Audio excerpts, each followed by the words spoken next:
Ok, d'accord, donc on va...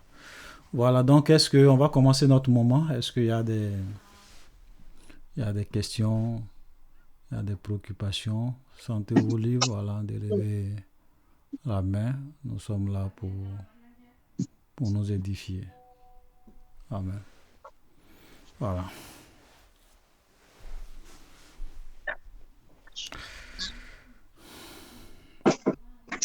Est-ce qu'il y a des questions, des témoignages, des préoccupations? Au début, souvent, les gens n'aiment pas lever la main. C'est quand ça commence à aller vers la fin qu'il y a beaucoup de personnes qui lèvent la main. Au moment où on commence à terminer. Oui, le frère Thibault, vas-y pour ta question. Bonjour à tous, Bonjour. j'espère que vous allez bien. Ah, Donc ça moi, va. ma question, je l'avais posée ce dimanche dernier, enfin dimanche dernier. Ouais. Et qu'est-ce que j'avais dit? J'avais dit, bonjour, bonsoir mes frères et sœurs, j'espère que vous allez bien. Voici ma question pour le prochain pré-culte. Mhm. Quand on dort, est-ce que nous allons dans le monde spirituel? Je sais que ma question est assez farfelue, mais pourquoi je pose cette question? Car j'ai déjà eu des paralysies du sommeil. Comment se Mhm. fait-il que les démons arrivent parfois à nous oppresser? Et surtout, pourquoi c'est quand on dort à chaque fois, mais pas quand nous sommes réveillés? Ok. Donc, c'est. Tu peux reprendre encore la question? C'est-à-dire, Mhm. Tu peux reprendre la question? reprendre, c'est-à-dire, je l'explique. Oui, oui, oui. En fait, ce que je veux dire, c'est que comment se fait-il que quand on dort, Mhm. on a des paralysies du sommeil parfois? La paralysie du sommeil. Et pourquoi Ok. on n'a pas ça quand on est Mhm. réveillé, mais quand on dort, on l'a? Ok. C'est ça ma question. Voilà.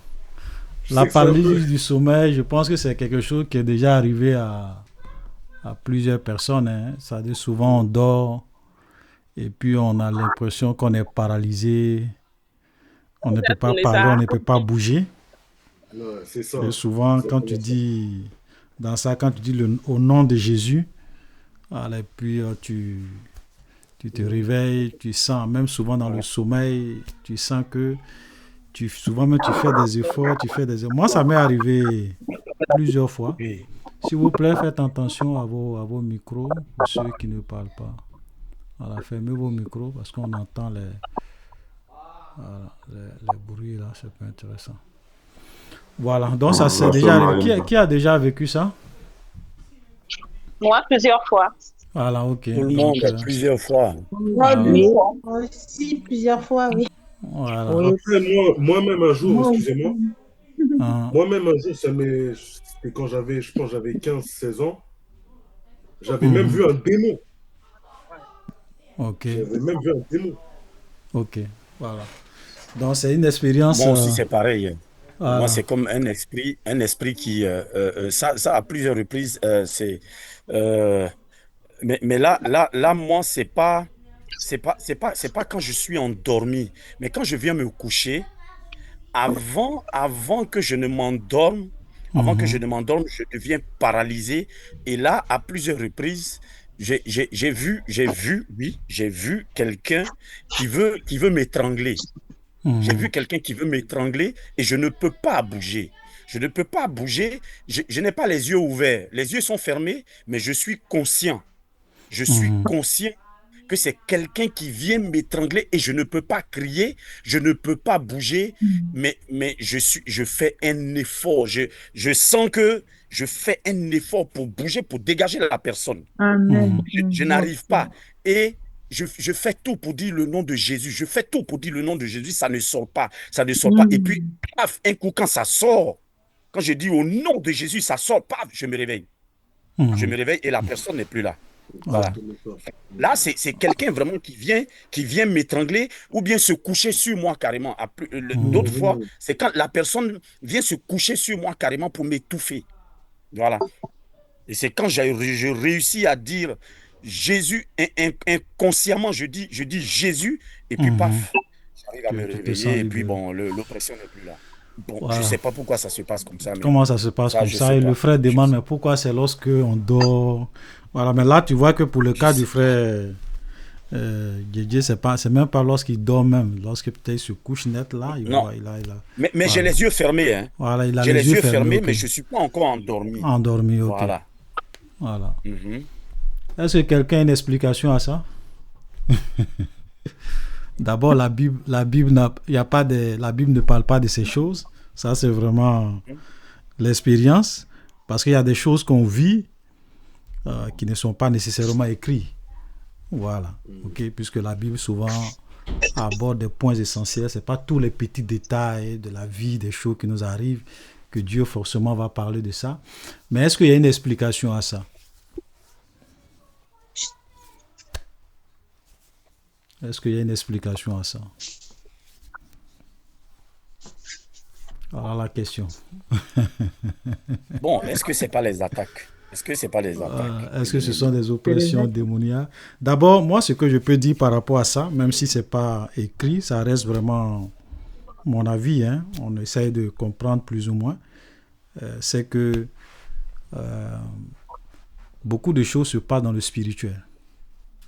Ok, là, je pense que la dernière fois, on a un peu parlé du monde spirituel, le deuxième ciel.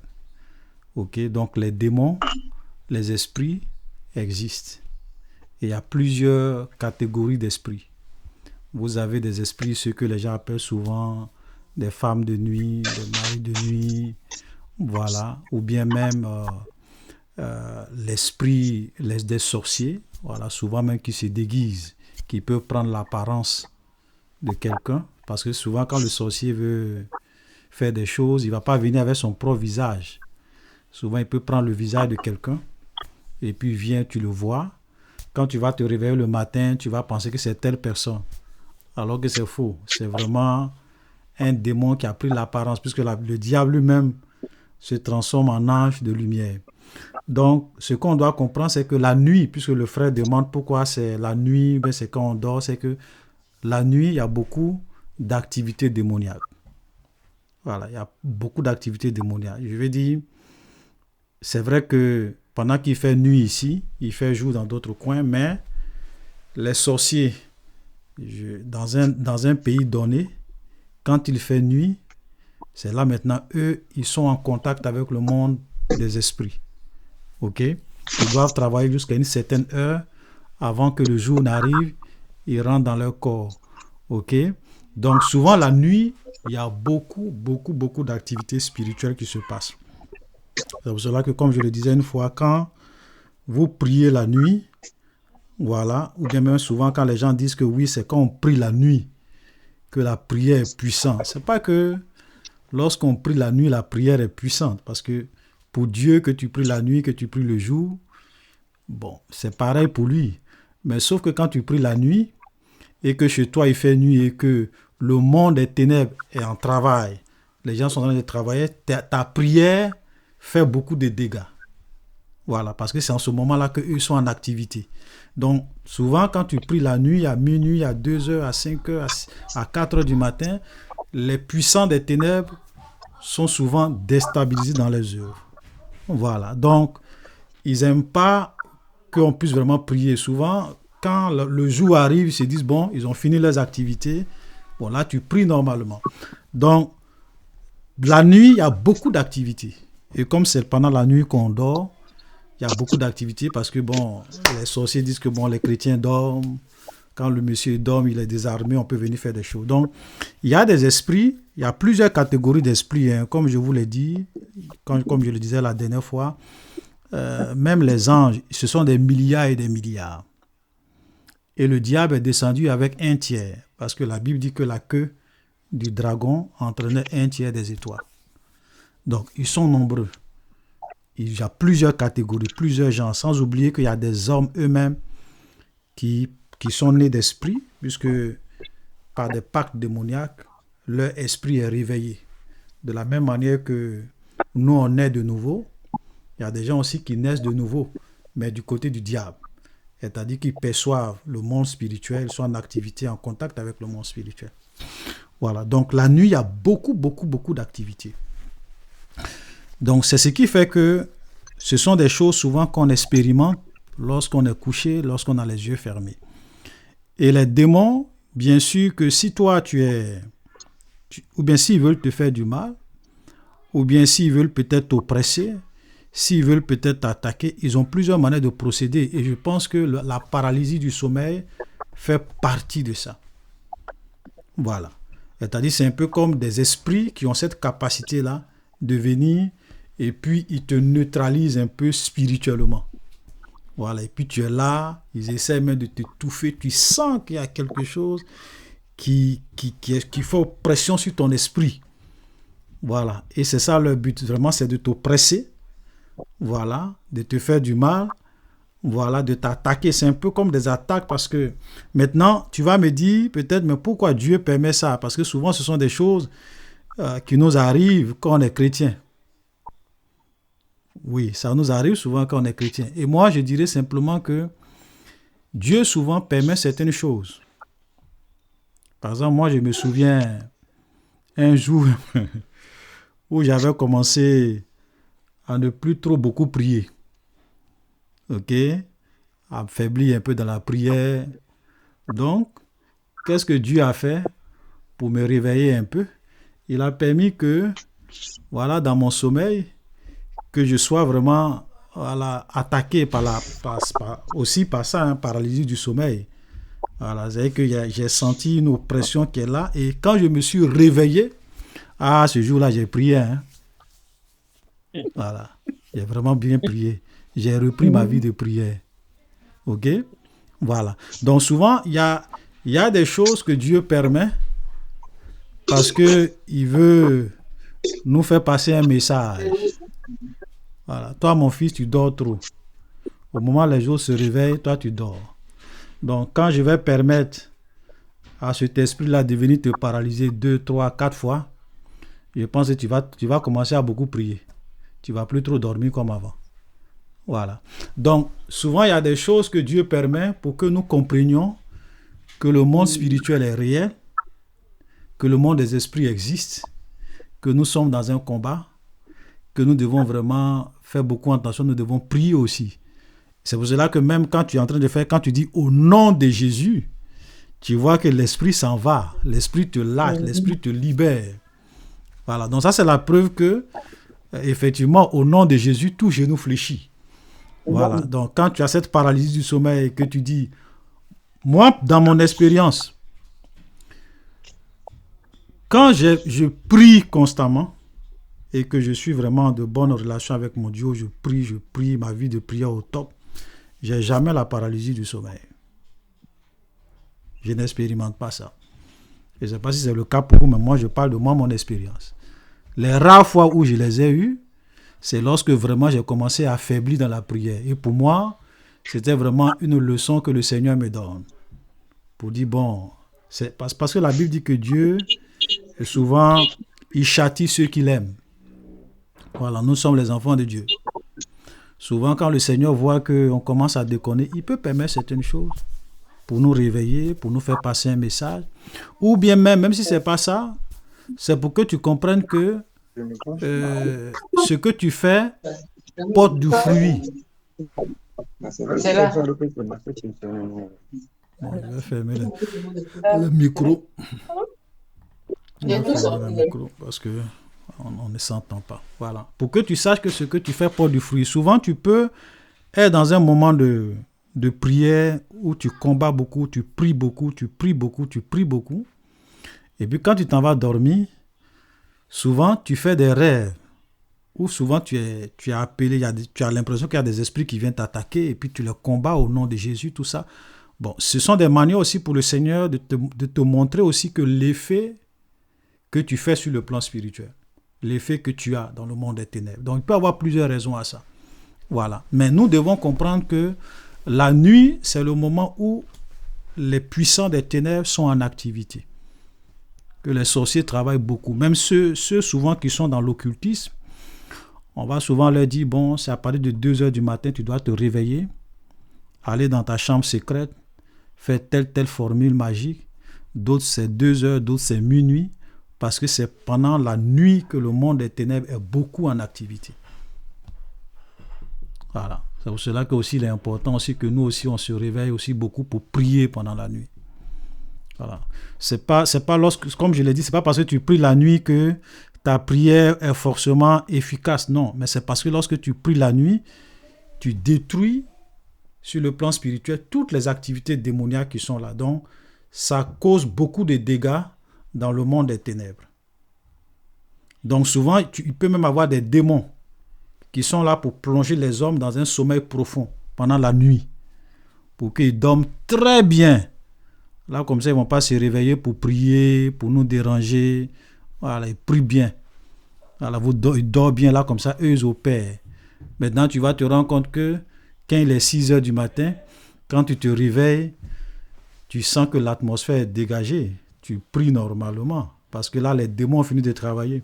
Souvent, prier la nuit n'est pas facile, parce qu'il y a une intense activité. Mais souvent, tu vas voir que prier à 6 heures du matin, c'est plus facile que prier à 4 heures du matin. C'est vrai qu'il y a le sommet, tout ça, mais au-delà même du sommet, tu vas voir, ce sont des remarques que tu fais. Tu sens que l'atmosphère est lourde, tu sens qu'il y a des choses qui se passent. Voilà, dans ce moment-là, souvent, c'est pour cela qu'il y a des gens, souvent, Dieu les réveille très tard la nuit, 2 heures, 3 heures, ils n'ont plus sommeil, parce que Dieu veut que tu pries, parce que Dieu sait ce qui se passe dans ton environnement, dans ton quartier. Voilà, en tout cas, moi, voilà ce que je peux dire, voilà, par rapport à cette histoire de paralysie du sommeil. Voilà. Ça va? Olivier, Oui? bonsoir. J'aurais appris que les geckos aussi donnent la paralysie du sommeil. Les quoi? Et quand il y a les geckos, quand il y a des geckos dans la maison, Les échos, je ne comprends pas. les geckos, Oh, les petits lézards là. salamandre. Ah, Salamandre. salamandre! Oui, oui. J'aurais Ah, appris bon, que là, ça c'est aussi, aujourd'hui, j'entends ça. quand c'est dans la maison, quand ils sont Hmm. dans les chambres, parfois, quand ils sont cachés là, Hmm. ils donnent aussi ça. Ce que j'ai appris aussi. Ok, bon, moi, j'ai pas. Oui, Bon, je mais sais ma pas soeur, si j'ai pas cette oui. remarque-là. Bon, frère Olivier, Oui, voilà. Bon, moi, je pense que ça, ce sont des superstitions. Hein. C'est pas fondé. c'est pas fondé, c'est pas vrai. Voilà, c'est pas. En fait, souvent, quand tu es les, ce que les gens appellent les spiritualistes ou bien Les les gens traditionalistes, les traditionalistes, voilà. euh, C'est eux qui veulent souvent nous faire croire que souvent, il y a les animaux, quand ils sont dans la mhm, maison, ont une certaine influence, ou bien quand tu utilises souvent le citron, quand tu mhm, utilises tel fruit, et l'hysope et tout, ouais, voilà ce que ça fait, tout et tout. Mais à la vérité, c'est faux. Voilà. Les animaux, bon, ils sont dans nos maisons, nous rencontrons souvent des cafards, des salamandres et tout, voilà, pour une raison ou pour une autre. mhm, Voilà, mais ça n'a aucune influence réellement. C'est ouais, vrai que parfois, le diable peut passer par ces animaux, se manifester, mais comme on le dit toujours, quand tu es un véritable enfant de Dieu, quand tu es quelqu'un qui a une vie de prière, c'est vrai que tu peux ouais, être parfois attaqué, mhm, mais tu as toujours la victoire. Donc, n'ayez pas peur ou bien ne craignez pas la présence des salamandres. Vous voyez souvent, moi je me souviens quand j'étais encore en famille, et dès que ma maman voit, parce que ma maman c'est quelqu'un qui avait vraiment peur des choses, et puis mhm. on a tellement rempli son esprit à l'église des choses vraiment qui ne sont pas fondées Même quand on bibliquement. voit Tous sourire, les animaux se voient. Dès qu'elle tue, au nom de Jésus, tu es vaincu, sorcier, sors de ma ouais, maison et tout et tout. Voilà, mais le sorcier, s'il veut t'attaquer, tu es sûr qu'il est obligé forcément de passer par un animal. Non. Voilà l'exemple que le frère a donné. Souvent, sans passer par quelque chose, les sorciers nous paralysent, les sorciers nous ouais, étouffent sans forcément passer par quelque chose de physique. Voilà, parce que la Bible même nous dit, nous n'avons pas à combattre contre la chair et le sang. mhm, Notre combat, il est spirituel. Donc, le diable, il agit plus dans les choses spirituelles. Voilà, n'en demeure moins que voilà, il peut passer parfois par les choses physiques et tout, mais c'est pas fondé bibliquement. Ouais, Donc, tu n'as pas à t'inquiéter. ouais. Et Voilà, veille peut-être sur moi, ta ce vie que je de peux prière, aussi dire par de rapport à choses. ça, ouais, c'est pas si tu as fini. Il ne faudra pas que je te coupe la parole. Il a fini. Ok. Moi, ce que je peux aussi voir, ce que le frère dit là, c'est tellement juste, c'est que nos parents, par exemple, chez nous, par exemple, souvent quand on voit les 1000 pattes dans la maison, surtout la nuit, ou bien en bas du lit, on voit un lézard, ou bien on voit un truc, tout de suite, on a peur. Pourquoi? Parce que même les souris, que ce soit les souris, les hiboux, voilà, les hiboux, même les chats, parce que les sorciers, souvent, peuvent prendre des apparences. Voilà, ça dit que, comme dans le monde des esprits, Satan leur donne la capacité, souvent, de se métamorphoser. Comme on a dit, les esprits ont le pouvoir de la transformation. Ok? Voilà. Même le Saint-Esprit est venu sur Jésus sous la forme d'une colombe. Ok? Pourtant, c'est l'Esprit de Dieu qui est là, mais il prend l'apparence d'une colombe et puis descend. Tu vois? Donc, Satan, souvent, le monde des ténèbres imite les choses de Dieu. Donc, souvent, les sorciers, quand ils veulent souvent opérer, ils peuvent prendre la forme d'un hibou. Il peut prendre la forme d'un serpent. Il peut prendre la forme comme on appelle, d'un salamandre. Donc, si il prend la forme d'un salamandre, peut-être qui est collé là, et puis qui essaie peut-être de te causer une paralysie du sommeil, peut-être que si toi, tu te réveilles, tu vas dire, ah, donc les salamandres. Mais pourtant, le salamandre qui est là, c'est pas quelque chose de naturel. C'est vraiment un esprit, ou bien c'est une personne qui a pris cette forme-là qui est venue. Voilà. Donc souvent, nos parents, ils aiment souvent généraliser. Et comme le frère l'a dit, après, ça devient comme de la superstition. C'est pas parce que tu as vécu une expérience que tu vas généraliser, parce que ton cas peut être vraiment spécifique. Voilà. Ok? Donc c'est pour cela qu'on doit vraiment faire un peu attention, parce que le diable aime ça. Et puis après, ils vont te dire, non, faut prendre citron, faut prendre tel nombre de citrons, faut nettoyer. Et ce que les gens oublient quand ils font ça, c'est que dans le monde des esprits, il y a un langage. Quand tu vas chez le marabout, il te dit qu'il faut prendre 2 oignons, 4 œufs, et puis tu fais telle potion, tu verses ça sur ton lit. C'est un code. Quand tu fais ça, ça parle au monde des esprits. Donc tu les invites chez toi sans te rendre compte. Voilà. Donc quand tu vas chez le marabout, lui, il est en contact avec les esprits.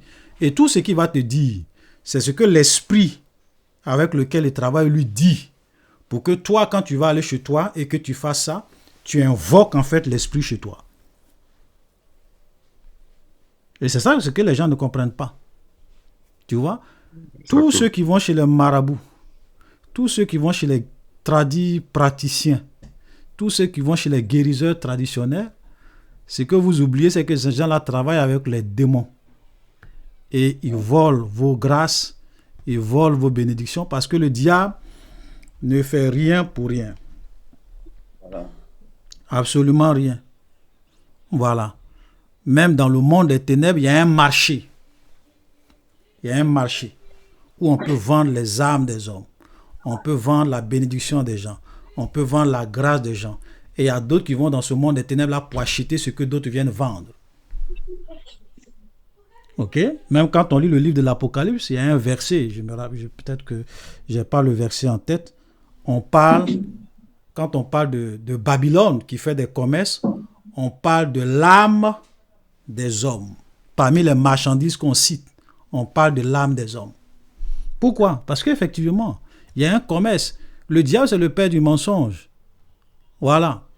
J'écoutais une fois quelqu'un qui disait que les sorciers que vous voyez là dans le monde des esprits sont très riches. Très riches. C'est-à-dire qu'ils tuent leurs enfants, qu'ils font les trucs. Et Satan est tellement mauvais. Ça veut dire que le diable leur fait croire. C'est pour cela que le monde des esprits, c'est un monde d'illusion. Satan, c'est un menteur. Ça veut dire que le diable leur fait croire qu'ils sont riches. Donc, le matin, tu le vois, il est pauvre. Mais dans l'esprit, dans le monde de la sorcellerie, il est très riche. C'est souvent même un roi. il est puissant, il a des gens qu'il commande, il est grand là-bas. Mais sur la terre, c'est un pauvre. Et souvent, le diable va leur dire, si vous voulez transférer, parce que c'est pas transférable. Si tu veux maintenant transférer ta richesse du monde des ténèbres sur la terre, il faut un véhicule. Il faut un moyen de transfert. Et le moyen de transfert, c'est le sang. Donc, il faut sacrifier. Et le gars, il te dit que même quand Satan leur fait ça, même souvent quand ils font des sacrifices, c'est juste une petite portion. Vous voyez comment le diable est mauvais? Voilà comment le diable trompe les gens. Voilà. Donc, simplement pour vous dire que le monde des ténèbres, c'est un monde de mensonges, c'est un monde d'illusions, c'est un monde... Satan, tu ne peux pas le faire confiance. C'est un menteur. Voilà. Amen. Le Seigneur soit béni. Est-ce qu'il y a des questions? Voilà, donc ça va.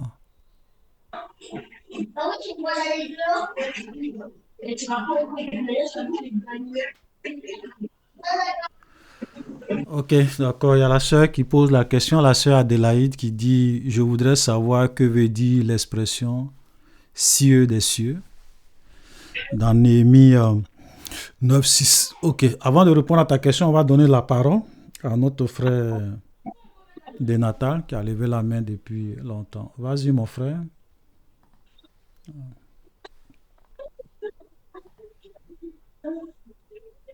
Shalom, shalom. Shalom. Ok. Soyez salués tous dans le précieux nom de notre Seigneur Jésus. Amen. Bon, ma question, elle est pour l'enseignement du dimanche passé. Voilà, sur le thème, si Dieu existe, pourquoi le diable, Satan et les démons. Et donc, comme j'ai pris quelques notes, parce qu'en vérité, comme ça a été un moment exceptionnel, ça a vraiment été long. Ouais, très long. Donc, vraiment, c'est dans une intelligence. Voilà. Donc, j'avais noté des questions que j'ai pas, que je pouvais plus poser comme question. Ouais.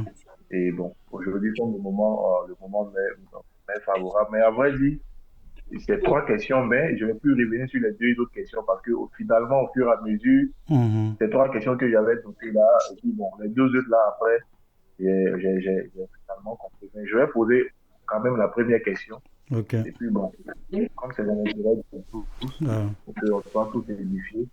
La première question dit ici, après vous avez, dans l'enseignement, j'ai pris quelques notes, il y a 3 cieux. Il y a 3 cieux, et voilà. Il y a le premier dans lequel l'Éternel vit là-bas avec les anges. Il y a le deuxième cieux, là où ont été précipités Satan et les démons. Et la terre qui est la dernière. Et ma question est que dans 1 Timothée 6, au verset 16, la parole dit ici, parlant de notre Seigneur Jésus qui sera manifesté en son temps, bienheureux et seul souverain. Voilà.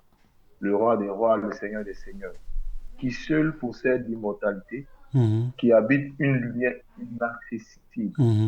Voilà.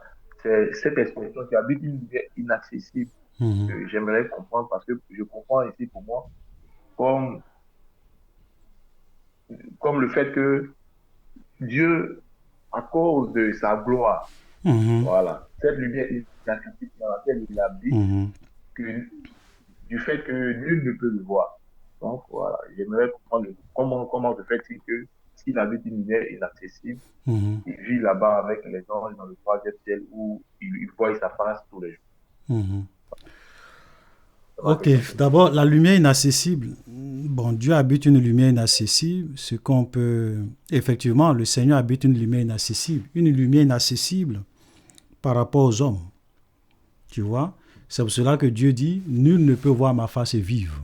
Ça dit que nous, en tant que des hommes, ce Dieu grand, puissant, ok, je vais même peut-être afficher aussi Ésaïe, hein, on va voir un peu Ésaïe, on va voir Ésaïe Ésaïe chapitre 6.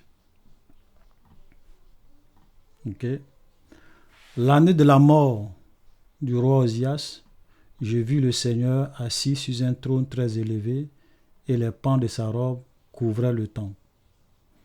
Des séraphins se tenaient au-dessus de lui. Ils avaient chacun 6 ailes, 2 dont ils se couvraient la face. Tu vois, ça dit que même dans la présence de Dieu, les anges, eux, ce sont des êtres qui sont extrêmement puissants. Ok, les séraphins, ils sont vraiment puissants, ils sont vraiment très forts. Mais même dans la présence de Dieu, ils sont obligés de se couvrir la face devant la gloire qui émane de Dieu. Ok, de celui qui est assis sur le trône. Donc, pour vous dire que cette lumière qui émane de lui, c'est une lumière qui est vraiment, qui n'est pas de ce monde. C'est une gloire, c'est une puissance qui dégage de lui. Quand vous lisez Ézéchiel, vous voyez un peu la description, ok, de ce être-là, dont le trône est au-dessus des chérubins. Et on te dit, on peut peut-être lire un peu aussi ça, Ézéchiel. C'est vrai que... voilà, donc Ézéchiel, excusez-moi, je vais chercher, voilà, Ézéchiel, chapitre 1, je vais juste chercher quelques passages. Ok. Voilà.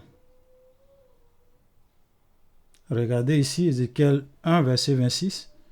On dit, au-dessus du ciel qui était sur leur tête, sur la tête de ces chérubins, il y avait quelque chose de semblable à une pierre de saphir en forme de trône, et sur cette forme de trône apparaissait comme une figure d'homme placée au-dessus, en haut. Ok, je vis encore comme de l'airain poli, comme du feu, au-dedans duquel était cet homme, et qui rayonnait tout autour, depuis la forme de ses reins jusqu'en haut, depuis la forme de ses reins jusqu'en bas, je vis comme du feu, comme une lumière éclatante dont il était environné.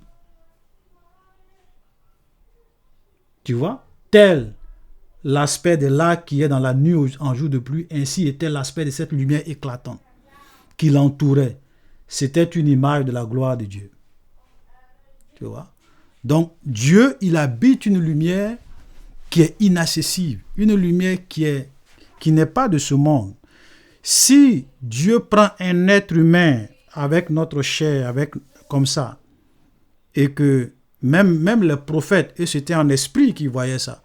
Mais si Dieu t'apparaît physiquement comme ça, avec ta chair et ton sang, tu vas mourir. Tu vas exploser. D'abord, mais tu ne peux même pas t'approcher de cette lumière. Tu vas mourir. C'est pour cela que Dieu dit à Dieu, personne ne peut voir sa face et vivre. Donc, par rapport aux hommes, Dieu habite une lumière inaccessible aux êtres humains. Même les anges qui sont dans sa présence, qui voient sa face, ils sont obligés de se couvrir la face. Parce que cette gloire, elle est très, très, très, très puissante. Voilà, c'est ça Dieu. Ok? Donc, voilà comment il faut comprendre ça. Elle est inaccessible par rapport aux hommes, aux êtres humains. On ne peut pas voir la face de Dieu vive. Amen. Voilà. Je ne sais pas si j'ai répondu à ta question. C'est bon. C'est bon. Voilà. C'est bon, j'ai compris. Effectivement, dans le passage, il est mentionné que, à la suite, ils ont dit que l'homme, voilà, en disant qu'il possède l'immortalité, qui avait une lumière inaccessible, que nul homme n'a vu ne peut voir. Et ne peut voir, voilà. C'est ça. Donc c'est par rapport aux hommes. Effectivement, on ne peut pas. Merci, frère. Alléluia. Voilà, que le nom du Seigneur soit béni. Voilà. Il y a la sœur qui demande l'expression cieux des cieux. Ça veut dire quoi? C'est dans quoi? Dans Néhémie, hein? J'avais affiché ça. Ok, Néhémie. On dit, c'est à toi, Éternel, toi seul qui as fait les cieux des cieux, et toute leur armée, la terre, et tout ce qui s'y trouve. Ah, je n'ai pas affiché. Néhémie, chapitre 9, le verset 6.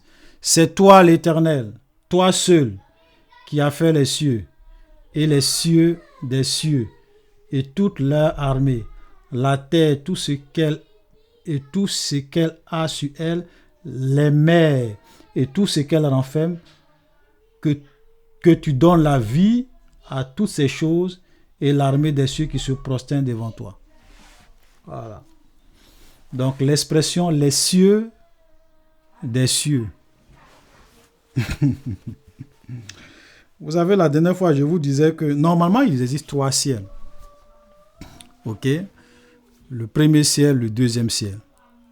Déjà, à partir du 3e ciel, on peut parler même les cieux des cieux. Mais comme je vous l'ai dit, c'est que le monde de Dieu, c'est un monde qui est vaste. Même quand tu vas dans le 2e ciel, tu peux avoir l'impression qu'il y a plusieurs couches, qu'il y a plusieurs cieux. Ok? On te parle même du monde inférieur. On te parle même du monde supérieur, même dans le monde des ténèbres. Ok? Parce qu'il y a plusieurs. C'est pas que c'est plusieurs mondes, mais c'est parce que c'est un peu comme des compartiments, comme des continents. Voilà. Donc, et imagine le monde de Dieu. C'est un monde encore qui est très vaste, qui est plus vaste même que le monde du diable et que même le monde des hommes. Voilà. Donc, l'expression les cieux des cieux, ça fait référence simplement au fait que, moi je dirais simplement qu'il fait référence aux plusieurs ciels. Déjà, quand tu es dans le 2e ciel, mais quand tu es dans le 3e ciel, tu peux parler des cieux, les ciels des cieux. Voilà. Tu peux déjà utiliser cette expression. Parce que tout ça, ça a été créé par Dieu. Regardez, on dit qui a fait les cieux et les cieux des cieux et toute leur armée. C'est-à-dire que tout ce que le 3e ciel contient, tout ce que le 2e ciel contient, tout ce que le 1er ciel contient, toute leur armée, tout a été créé par Dieu. Voilà, c'est juste une expression. Voilà, cela ne veut pas dire qu'il y a plus de 3 ciels ou bien non. Amen. Voilà. Question. On va aller vite, hein. La sœur Emma. Écouez, maman, pardon. On va regarder les questions. La sœur, tu peux poser ta question, hein, le temps que je regarde dans les commentaires. La sœur Amélie nous dit, est-ce qu'on peut guérir par les plantes et ceux qui ont cette connaissance, est-ce qu'ils sont sorciers? Voilà, les plantes. D'abord, Shalom. Oui, vas-y ma soeur, avant qu'on ne réponde à cette question. Frère Olivier, c'est pas une question, c'est témoignage. Ok, d'accord. Vas-y alors. Je peux? Oui, vas-y. Cette semaine, je suis tombée sur le culte numéro 98, 88 plutôt. Ouais. Et le titre, c'est « L'heure vient où les morts attendront la voix du Fils de Dieu. Oui. Et c'était en 2009, mon père était décédé. En ce moment-là, j'étais catholique. On était tous catholiques. Et quand mon père, il est bouddhiste. Il était bouddhiste. Mais quand il était décédé, avant qu'il décède en avril 2009, et il devait se marier avec ma maman. Mais comme lui, il était bouddhiste, il ne veut pas qu'on leur fasse le mariage en catholique. Il a accepté que ma maman se marie, mais pas lui. Lui va en catholique, tu peux accepter et tu participes, mais toi, tu ne vas pas accepter qu'on te donne la communion. Okay. Donc, on lui suppliait de faire la même chose comme maman. Pour ma maman, il a dit non.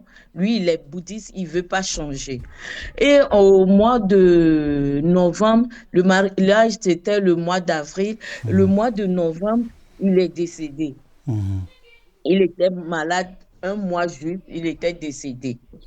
Donc, après l'enterrement, je priais beaucoup. Déjà, au moment de l'enterrement, messe de requiem, on cotise de l'argent. L'argent là, on commande les cuites pour la mort, la personne décédée. Ça peut être, pour mon papa, quand on a rassemblé tout l'argent, le prêtre peut faire 4 mois de culte, de prière, de requiem. remission des péchés, oui, de requiem. Donc, en ce moment-là, moi, je priais pour mon papa, pour que son âme repose en paix. Chaque jour, je priais pour lui, pour que Dieu lui pardonne pour tous ses péchés, pour qu'il repose en paix. Un jour, j'avais prié encore, j'avais fait un songe et je vois mon papa. Dans le songe, je vois dans une salle. C'était une salle qui était énorme, grande, mais il y avait des morts par terre. Chacun est à sa place. Et je vois, comme c'est mon papa, je vois mon papa, on me présente mon papa. Il y avait un monsieur qui était debout, presque 2 personnes en blanc qui étaient debout, qui gardaient, c'est-à-dire qui gardaient les morts. Et je demande, ils m'ont montré mon papa, puisque je priais pour lui chaque fois que Dieu lui pardonne pour tous ses péchés. Ils m'ont montré, il était allongé, mais il transpirait. Et son haut du cou jusqu'au niveau ombril, il avait popeline blanc. Et après, de l'ombril jusqu'au pied, c'est noir comme sac poubelle noir. Et je dis au monsieur qui le gardait, qui gardait les mots, je dis, mais pourquoi il souffre comme ça? Pourquoi il transpirait? Qu'est-ce qu'il a? Et il me dit, non, il est comme ça parce que quand il était vivant, et il n'était pas bien propre. Il n'était pas bon parce que je posais pourquoi le haut c'est blanc et le reste c'est noir. Pourquoi il transpirait? Pourquoi il est comme ça? Pourquoi il souffre encore? Et la personne en question qui les gardait, il me dit non, c'est parce que quand il était dans la vie réelle, il n'était pas, il est un peu bien, mais il n'était pas du tout quelqu'un juste, quoi. Et après, je me suis réveillée. Quand j'ai écouté le culte 98, hier, je me suis dit, ah, c'est comme j'étais catholique, je ne connaissais pas grand-chose. Je ne connaissais pas grand-chose. Nous, on a des choses à réciter, les prières à réciter. On ne lisait pas la Bible. Jusqu'à ce que je suis arrivée ici, c'est là où je suis changée un peu. Je lisais la Bible parce qu'il y a un frère qui est pasteur, je le suivais. Mais un jour, j'ai raconté ce rêve à une sœur ici. Elle m'a dit, tu sais, je sais que tu fais des rêves. Dieu te révèle des choses. Mais tu sais, le rêve de ton papa, c'est-à-dire que Dieu t'a montré le séjour des morts. Parce que moi, je ne comprenais pas le rêve. Je sais, Dieu t'a montré le séjour des morts. Tu as vu ton papa parce que tu priais pour que Dieu lui pardonne pour ses péchés. Et elle m'a dit ça. Mais quand j'ai écouté le culte numéro 98, j'ai compris beaucoup de choses à travers le rêve que j'avais fait. En plus, j'écoutais, tu disais que Dieu, il est tellement juste que chacun a son livre. Chacun a son livre. Dieu, il est tellement juste. Et j'ai compris aussi que souvent, quand j'écoutais tes paroles, tu dis, il est permis à un homme de mourir une seule fois, après quoi vient le jugement. Le jugement, ouais. Oui. Et à travers le message là, j'ai compris beaucoup de choses que c'est pas la peine si quelqu'un décède, comme nous on le faisait en catholique, comme je faisais en catholique, quand j'étais catholique, de commander une messe de repos de l'âme de la personne, ou bien de prier pour les morts.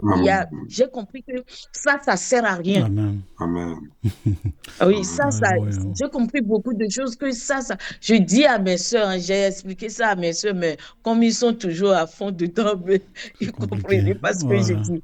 Mais c'est pour dire que ce message m'a fait comprendre beaucoup de choses que, vrai, ça ne sert à rien que si la personne décède de prier pour les morts. Amen. C'est ce message que je voulais partager. Alléluia. Amen. Voilà, on bénit le Seigneur que tu aies compris ça. Voilà, parce que n'oublions pas, le diable, c'est... Oui, frère Guélaté, tu veux dire quelque chose? Oui, bon, avant que tu ne prennes la parole, en fait, nous bénissons le nom du Seigneur. Hein. Mais ce que je voulais dire, c'est que la sœur, dans ton témoignage, si tu as remarqué, le temps de prière pour ton papa, il veut dire que les catholiques faisaient, ou bien les prêtres faisaient, dépendait de la somme qui était donnée. Oui. Voilà ça. Donc déjà, c'est un élément qui montre. En fait, c'est pour ça, si tu as écouté un peu certaines prédications de frère Olivier, quand on parle de l'histoire de l'Église, les Martin Luther et tout ça, c'est pour ces choses-là qu'ils ont quitté l'Église catholique. Tu vois un peu les indulgences. Voilà, des choses qui n'étaient pas fondées bibliquement et sur lesquelles les gens s'appuyaient pour escroquer en réalité le peuple. Tu vois? Toi, si moi, nous deux, nous perdons nos parents, que nous sommes catholiques, si moi, je n'ai pas beaucoup d'argent, on prie moins pour mon père.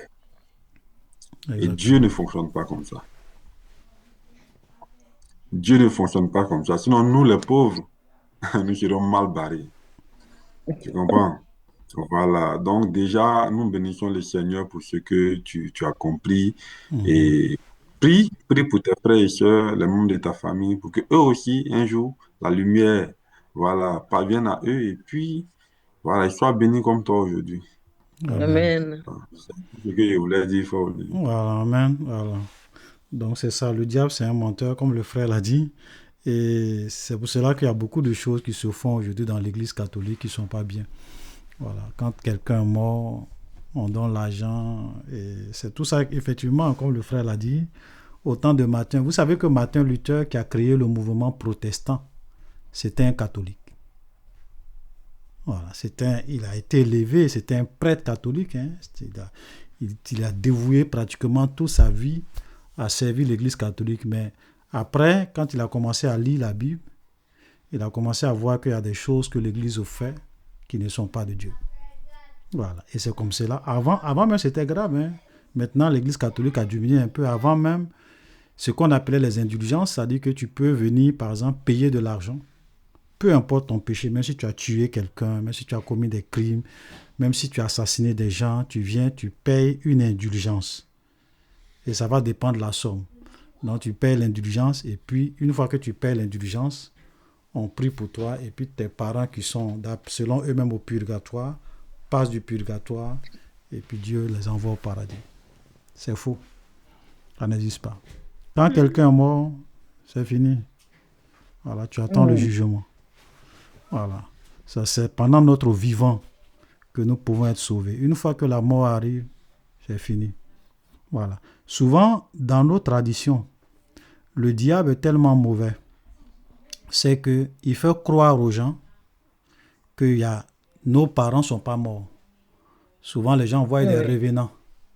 Des gens même peuvent voir leurs parents décédés, qui viennent même leur dire « Ah, je suis décédé, pour que je puisse aller en paix, faites tel sacrifice, faites tel sacrifice, faites tel sacrifice. » Ou bien il y a quelqu'un qui rêve dans la famille, qui dit que « Ah, tel parent décédé dit qu'on doit faire... » Et il y a des gens qui croient en ça.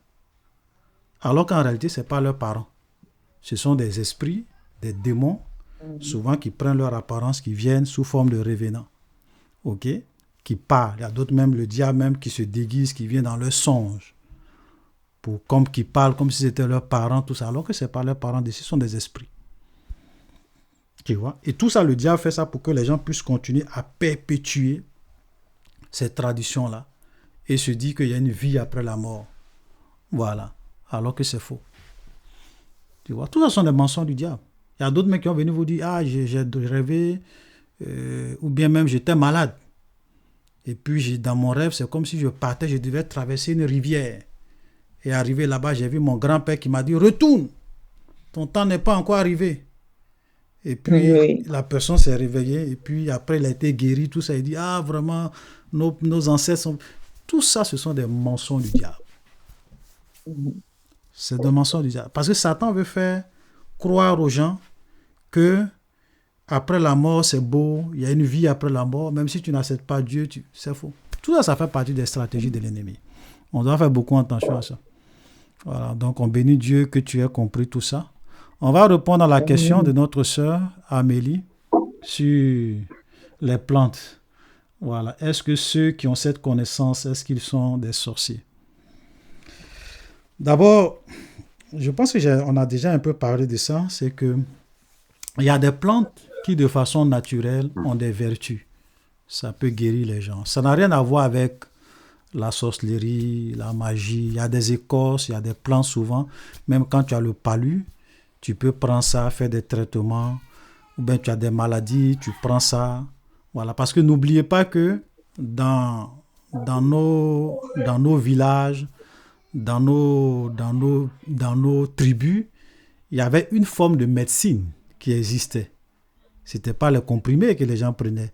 Donc il y a des plantes, quand tu attends, on te dit fais ça, et quand tu fais ça, guérit. Maintenant, là où le diable souvent intervient, parce que n'oubliez pas que Satan, il est malin. Il y a des choses que les gens peuvent faire. Satan peut s'infiltrer pour séduire les gens. Tu vois? Moi, j'ai écouté le témoignage d'un frère. Aujourd'hui, il est pasteur. Et c'est le pasteur Néhémie. J'ai écouté son témoignage. C'est même disponible sur les réseaux sociaux, mais il y a un peu longtemps de cela. Actuellement, je crois, il est même ici au Canada. Mais lui, quand il te raconte son témoignage, c'était un monsieur, depuis son enfance, il avait des connaissances spirituelles dans le domaine des plantes. C'est-à-dire que lui, il servait le diable dans le domaine des médicaments, des tradis praticiens. OK? Et donc, c'est dans ce domaine-là que le diable utilisait beaucoup. Avant qu'il se convertisse, Jésus le sauve, tout ça. Aujourd'hui, il est pasteur. Mais quand il t'explique son histoire, il te dit que dans le domaine de la guérison, le diable ne fait rien pour rien. C'est-à-dire qu'il y a des clients qui venaient le voir. Et quand les clients venaient le voir, lui travaillait avec des esprits. Les esprits pouvaient lui dire, tu prends tel plan, tu prends tel... Ce n'est pas des connaissances qui venaient de lui-même, mais il était inspiré par des esprits. C'est-à-dire les esprits avec lesquels il travaillait, qui le possédaient, avec lesquels il avait signé des pactes, lui montraient les plantes qui guérissaient, certaines choses qui guérissaient, trucs qui guérissaient, et lui, il travaillait dans ce domaine. Mais il a dit ceci, il dit, quand le diable te guérit, d'abord sache que souvent, c'est un peu comme des pactes que tu signes avec le diable. Tu vas voir le praticien, il te donne un médicament. Mais le pouvoir qui est dans le médicament, ce sont des démons, ce sont des esprits. Donc, en prenant, lui, sa potion, ou bien les plantes que lui, il a travaillées, parce que souvent, quand vous allez les voir, ils ne vont pas simplement vous dire, va prendre telle plante, telle plante, telle plante. Il va te dire, bon, tu me donnes tel argent. Lui, maintenant, il va dans la forêt. Il prend des trucs, il fait des incantations là-dessus, et puis te fabrique ta bouteille, ta potion, tout ça. Mais la potion qu'il te donne, la bouteille qu'il te donne, la poudre qu'il te donne, il invoque des démons là-dessus.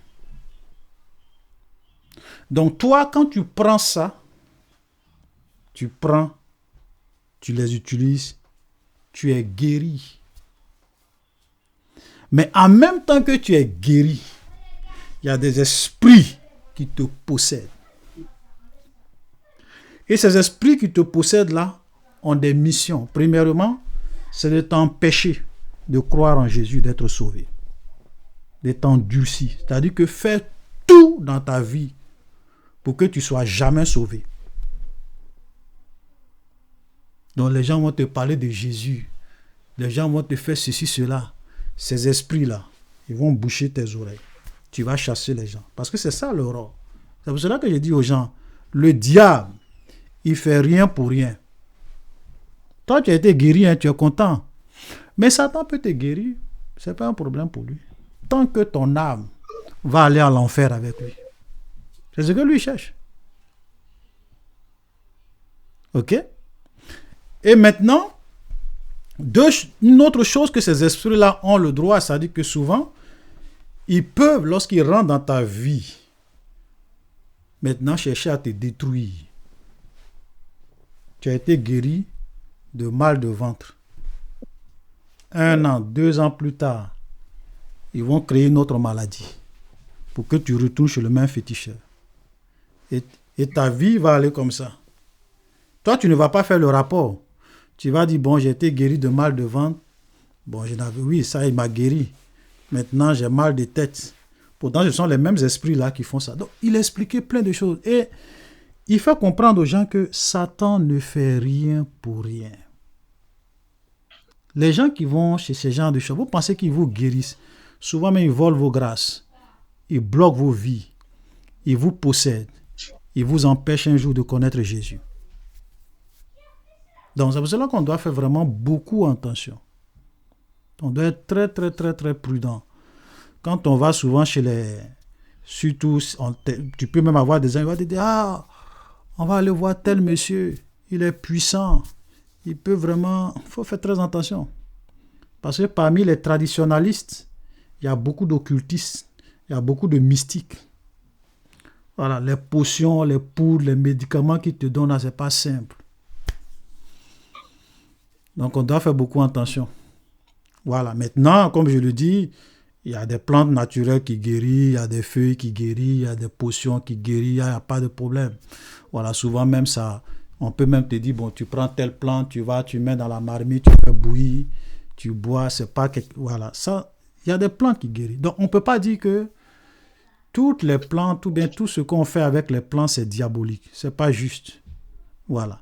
Mais ceux souvent qui vont voir les praticiens, les traditionalistes, qui leur font faire des choses, il faut prendre tel nombre d'oranges, il faut te réveiller à 2 heures du matin, à 3 heures du matin, il faut boire ça.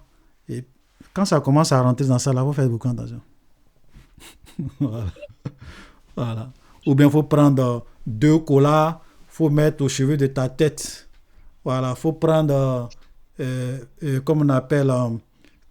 telle potion, faut pommader ta maison avec pour chasser les esprits. Ça, c'est faux. C'est démoniaque, c'est pas de Dieu. Alléluia. Voilà.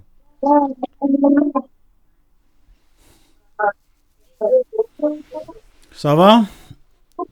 On va prendre les dernières questions. Hein. Il est déjà presque l'heure. On va déborder un peu. On va prendre les 2 dernières questions.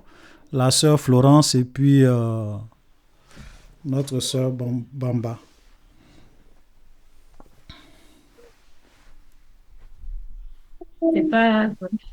C'est pas véritablement moi, c'est mon fils qui veut poser sa question. La question qu'il a posée depuis, vous n'avez pas répondu là.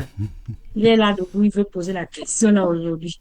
Il tient à poser la question là aujourd'hui. D'accord, qu'il pose ça rapidement. Une question.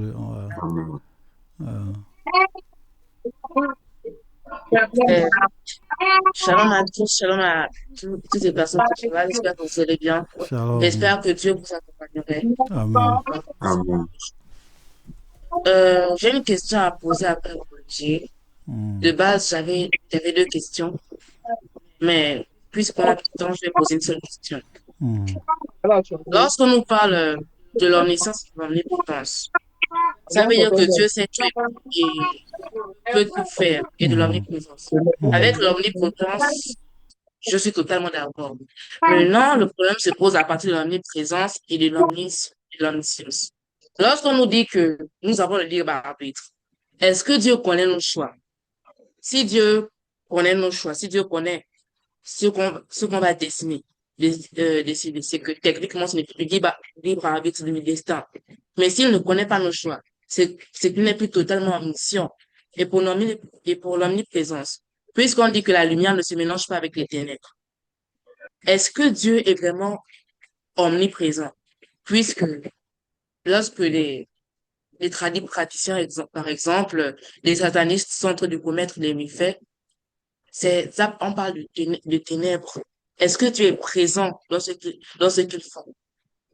Si oui, c'est que techniquement la lumière peut rester avec les ténèbres. Et sinon, c'est que Dieu n'est pas techniquement omniprésent.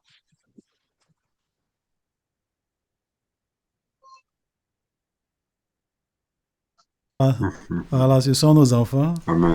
Donc, ils posent des questions voilà, qui sont souvent... C'est pertinent. La question que tu poses, c'est voilà, si Dieu est omniprésent avec les ténèbres, si Dieu connaît, est-ce que Dieu... D'abord, je vais répondre rapidement, comme le temps est en train de partir, sur les Amen. choix. Merci pour la question. Mon fils m'a posé la même question, je n'ai pas su répondre. Ah, ok, d'accord. D'abord, donc, par rapport à nos choix, c'est pas parce que je connais tes choix que je te contrôle. Dieu connaît nos choix. Je te donne un exemple simple. Quand tu te lèves le matin, ton papa sait, en tant qu'élève, que tu as deux choix. Soit tu peux aller à l'école, ou bien soit tu peux ne pas aller à l'école. Il connaît. Donc il connaît tes choix. N'est-ce pas?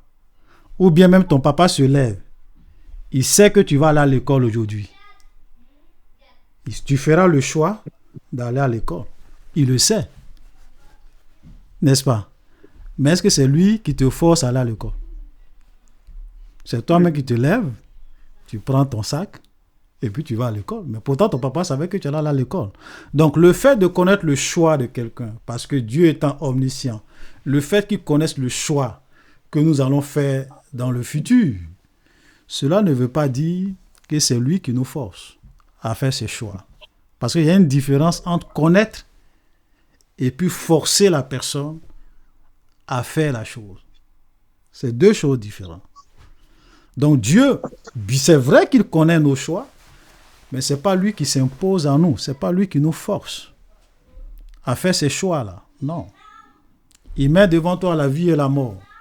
Tu as deux choix. Tu peux choisir la vie, tu peux choisir la mort. Lui déjà, parce que quand on dit Dieu sait nos choix, ça veut dire quoi?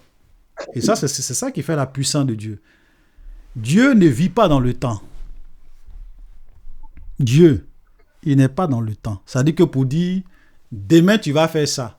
Après demain tu vas faire ça. Dieu, lui, il sort du temps. Et puis, pour certaines personnes, pour vous amener à comprendre, ils vont vous dire, pour faire simple, comme Dieu ne vit pas dans le temps, le passé, le présent et le futur, tout est devant lui. Il voit tout. Donc, les choix que toi, tu vas faire en toute liberté demain, comme Dieu, lui, n'est pas dans demain, il n'est pas dans le temps, il a déjà vu le choix que tu vas faire. C'est pour cela qu'il connaît tes choix. Que toi-même, tu vas faire. Ce n'est pas lui qui va te forcer. Il ne t'a pas forcé, il ne t'a pas influencé. Le choix que toi, tu vas faire demain, comme lui ne vit pas dans le temps, il est en dehors du temps, il voit. C'est un peu comme un film que toi, tu as déjà regardé. Quand le chef bandit est en train de tirer, tuer les gens, celui qui a déjà regardé le film, il n'a pas les mêmes émotions que toi, parce que lui connaît déjà la fin. Pourtant, vous deux, vous êtes en train de regarder le même film. Hein? Vous êtes en train de regarder le même film. Et toi, tu es là, ah, il est méchant, il est mauvais. Et puis ton ami qui est à côté de toi, il dit, ah, à la fin, on va le tuer. Et puis tu dis, mais comment ça? Il dit, oui, j'ai déjà regardé le film. Dieu a déjà regardé le film du monde avant que le film ne commence. Il a déjà regardé.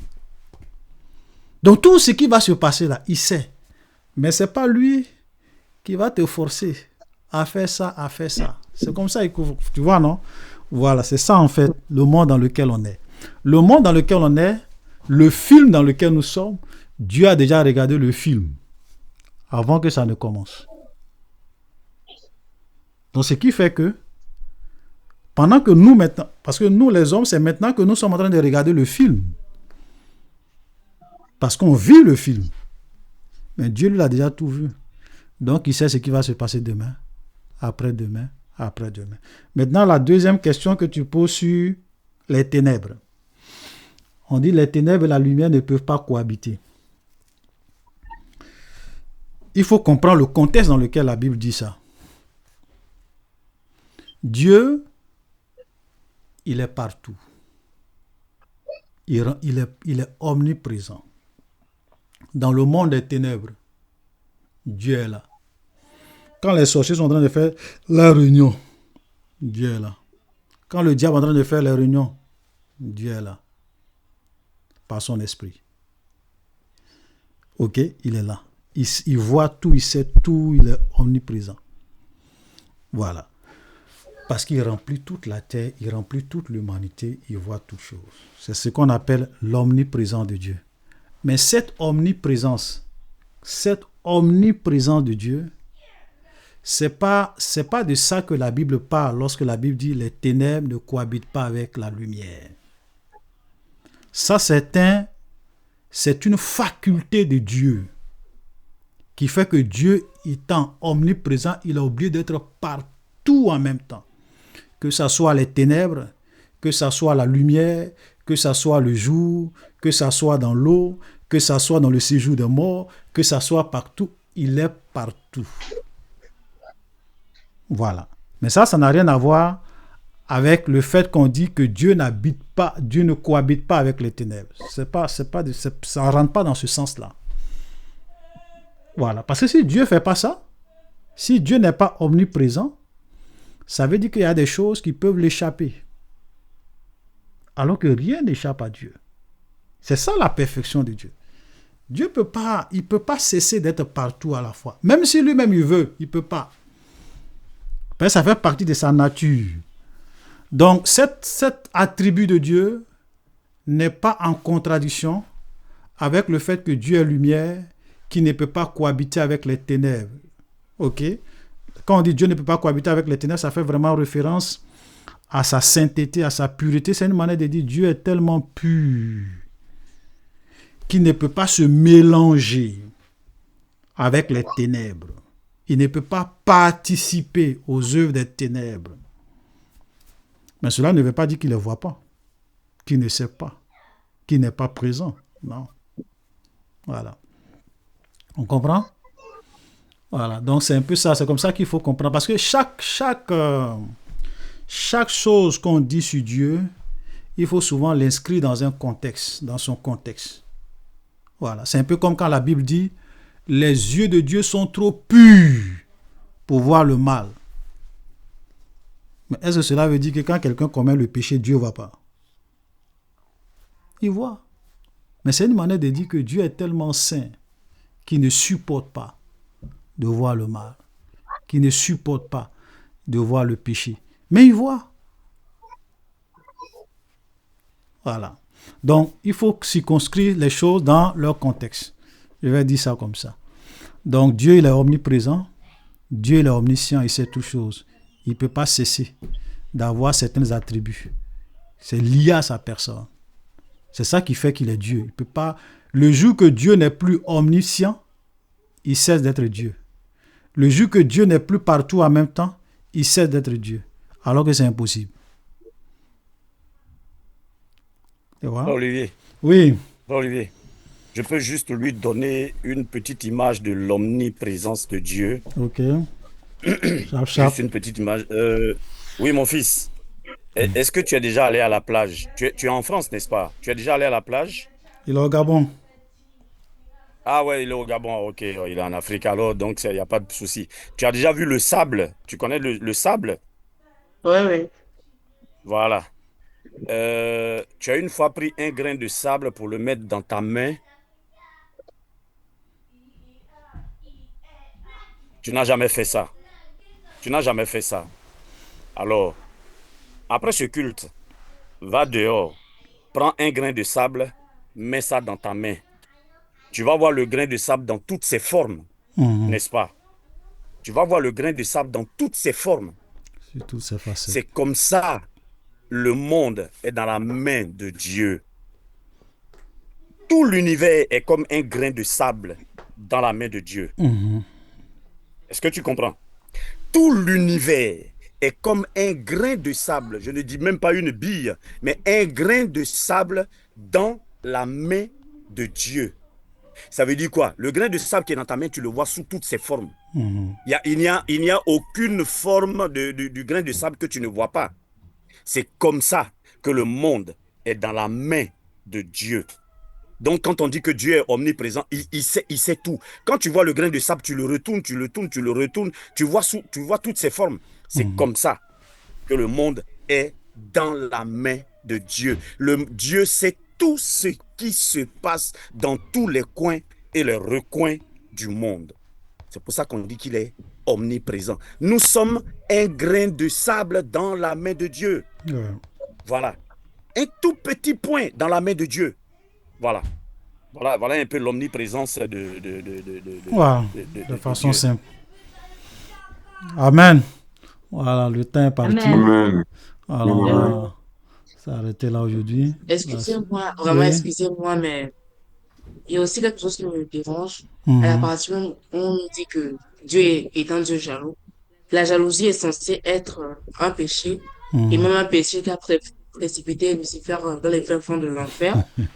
Donc, je me dis, puisque on nous dit que Dieu est parfait dans toutes ses formes, Dieu est d'une perfection, et que nous ne pouvons pas voir cette perfection même dans un œil humain. Mais comment un Dieu parfait peut être jaloux? Oui, un Dieu parfait peut être jaloux. Voilà, d'abord, pour faire simple, c'est un peu comme lorsqu'on dit Dieu se met en colère. Alors que dans la même Bible, on dit que la colère, tout ça disparaît du milieu de vous. Pourtant, dans plusieurs passages dans la Bible, dans nos Bibles en français, là, on dit la colère de l'Éternel s'enflamma. Voilà, ce que je peux te dire, c'est que, tu sais, il y a des mots, peut-être qu'on va un jour faire peut-être une vidéo là-dessus. Il y a des mots qui sont spécifiques à Dieu. C'est-à-dire que quand on dit, comme le langage français n'est pas trop riche, ok, même souvent quand on dit Dieu fut affligé, tu vois, dans nos Bibles, là, on dit Dieu était affligé d'avoir créé l'homme. Donc ça donne l'impression que Dieu regrettait, pourquoi j'ai créé l'homme, tu vois. Donc, alors qu'en réalité, c'est pas ce que ça veut dire dans les textes originaux grecs, hébraïques en fait. Mais c'est traduit d'une certaine manière pour que nous, puisqu'il y a des mots en hébreu qui n'existent pas nécessairement en français, parce qu'il y a des langues qui sont plus riches que d'autres. Donc, quand les gens traduisent en français, ils sont obligés d'utiliser des expressions, des mots, pour que nous, on puisse un peu comprendre comment Dieu se sent, ou bien Dieu se comporte, ou bien Dieu est. Mais cela ne veut pas dire que lorsqu'on dit que Dieu est jaloux, c'est la jalousie des hommes. Parce que Dieu est parfait. Ça dit que si je peux m'exprimer, quand on dit Dieu est jaloux, c'est pas une jalousie qui est empreinte d'imperfection. Ou bien parce que quelqu'un qui est jaloux, c'est quelqu'un qui n'est pas sûr d'elle-même. Elle a peur de perdre quelque chose, n'est-ce pas? Quand tu es jaloux de ta femme, c'est parce que tu as peur que quelqu'un... Oui. Excuse-moi, s'il te plaît. Je pense qu'on va lui répondre plus tard. Il faut vraiment lui expliquer petit à petit parce que je pense que c'est un peu trop... Oui, je vais terminer. Je vais terminer. Voilà. Donc, tu vois, simplement pour te dire que les mots dans les textes hébraïques sont souvent spécifiques à Dieu. Il y a des expressions qui sont spécifiques à Dieu. Il ne faut pas prendre ces expressions-là pour penser que ce sont les mêmes expressions qu'on applique à Dieu. Ok? Je donne un dernier exemple pour qu'on puisse comprendre. Le mot servir, par exemple. Le mot servir. Ou bien le mot adoration. Il y a des mots qui sont spécifiques, utilisés par exemple pour parler de servir Dieu. C'est différent par exemple du mot servir qu'on utilise pour appliquer à un homme, servir un homme. Vous comprenez? Voilà. Donc, on fera peut-être une vidéo là-dessus, peut-être pour faire ressortir un peu ces expressions-là, souvent qui troublent un peu l'esprit des gens, parce que Dieu est jaloux, Dieu se met en colère, Dieu était affligé, tout ça. Ça n'a rien à voir avec la jalousie des hommes, la colère des hommes, les hommes qui regrettent rien du tout. Absolument rien. Voilà. OK.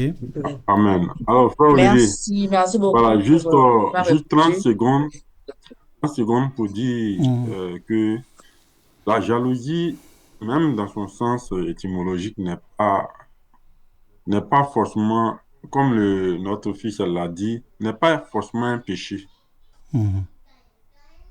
Être jaloux, ça devient péché quand le sentiment qui est derrière cette jalousie-là n'est pas, je veux dire, c'est pas une bonne, c'est pas la motivation.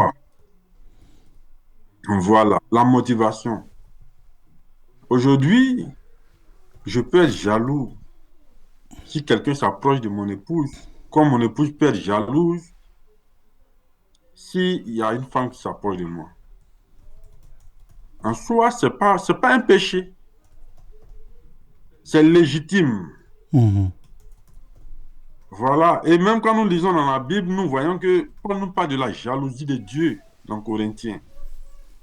Pour dire que la jalousie de Dieu est différente de la jalousie des hommes.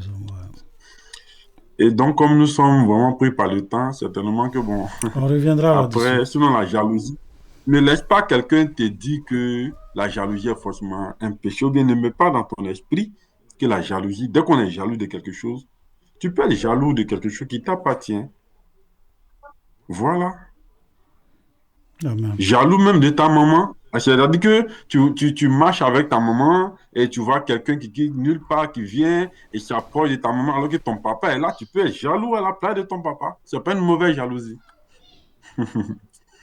Alléluia. Amen. Donc voilà, la jalousie, pas forcément. Voilà. C'est vrai que nous, on a donné notre sens quand on entend parler de jalousie, on voit ça seulement sur le plan négatif, c'est péjoratif, mais c'est pas forcément ça. C'est pas forcément ça. D'accord. Voilà. Il y a les jalousies positives, il y a les jalousies négatives. Amen. Que le nom du Seigneur soit béni. On a pris beaucoup de temps. Merci Bamba, désolé. Hein? Alors, je bénis les 79 personnes qui sont présentes dans ce culte. Ok. Allez, grand journal. Merci. Amen, amen. Donc, merci beaucoup. On a pris un peu de temps. On a fait déborder de 23 minutes. Désolé, c'est pas grave. On a beaucoup débordé. Hein? Ouais, c'est pas grave. Souvent, ça arrive. C'est pas tous les précultes qui sont pareils. Donc, souvent, le temps peut nous échapper. Ça n'arrive pas tous les jours. Donc, on va passer à notre culte. Je vais laisser toute la place à notre sœur Marie pour la direction.